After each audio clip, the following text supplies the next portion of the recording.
primeiro diferenciar. Diferencie para a gente, doutor, o que é uma atividade física leve, moderada e o que é uma atividade física intensa. Para eu saber se eu faço intenso, se eu faço moderada. Eu estou brincando, eu faço só treino fofo.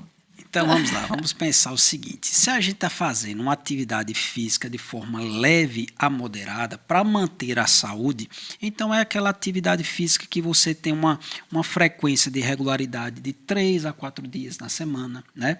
Sempre respeitando o tempo de descanso, né? A nível de intensidade, a gente está falando de intensidade cardiovascular, respeitando ali seus 70% da frequência cardíaca máxima, que isso varia de atleta para atleta, de paciente para paciente. Ou seja, uma regrinha geral aí para a gente saber se a gente está fazendo algo com nível de esforço mais elevado, é pegar o número 220 e reduzir pela idade. Exemplo, 220 menos um atleta que é de 40 anos, daria 180. Então, a frequência cardíaca máxima dele esperada seria 180 batimentos. Então, você vai pegar 80%, 70%, melhor dizendo, 70% daquela frequência e a gente vai saber que ele está fazendo uma atividade moderada. Tá? Então, 70% da frequência cardíaca máxima dele. Quando a gente está fazendo a nível mais intenso, a gente está olhando em torno de 80% a 90% da frequência cardíaca máxima.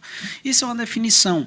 E também não é apenas o fato de você estar fazendo ou não uma atividade física de alta intensidade ou uma atividade física com buscando um maior rendimento, não é apenas isso, e sim você não respeitar, porque eu posso fazer uma atividade física com alto rendimento, fazer uma atividade física onde eu posso estar exigindo mais do meu corpo, mas se eu respeitar um espaço maior de descanso, não haveria problema.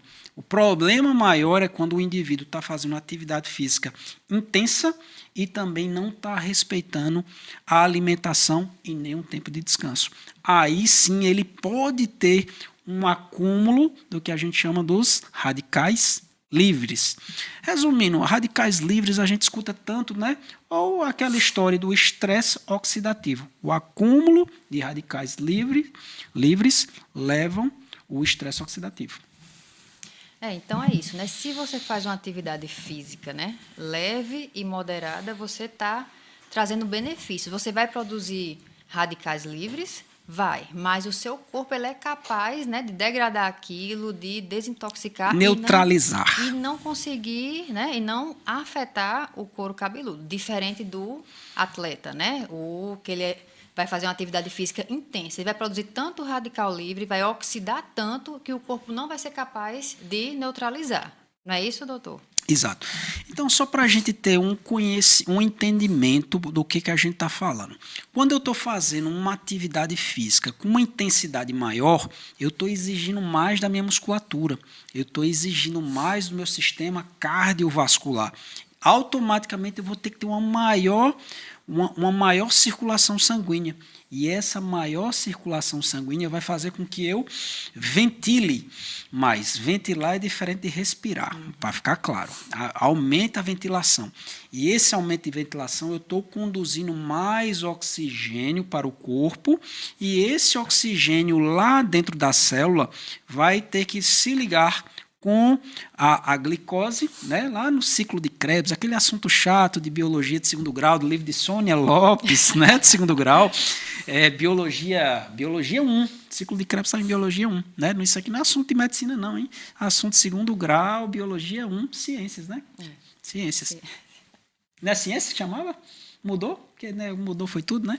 Então, no ciclo lá de biologia 1, a gente tinha lá o ciclo de Krebs, que é exatamente chegando na glicose, virando piruvato, e o piruvato se liga com oxigênio na mitocôndria para fazer o quê? Gerar adenosina trifosfato, que é o ATP, que é a molécula de energia.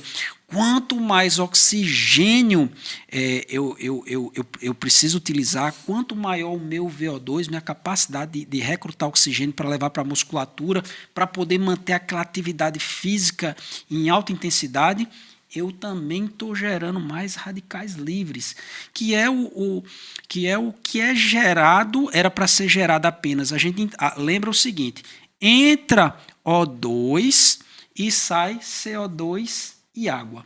Entra O2 com glicose e sai CO2 e água.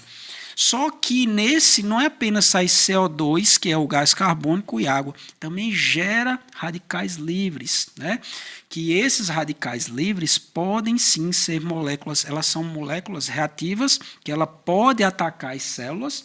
Aí a gente está falando de todas as células, inclusive o bulbo capilar, né? As células que fazem o crescimento do cabelo, gerando aí esse excesso, sem o corpo conseguir neutralizar, e podendo vir, sim, a gerar o que a gente chama de alopécia, esqueci o termo, É fluvio telógeno. É fluvio telógeno. Pronto. Aí faltou, a dermata me ajudou, é fluvio telógeno. Mas, assim,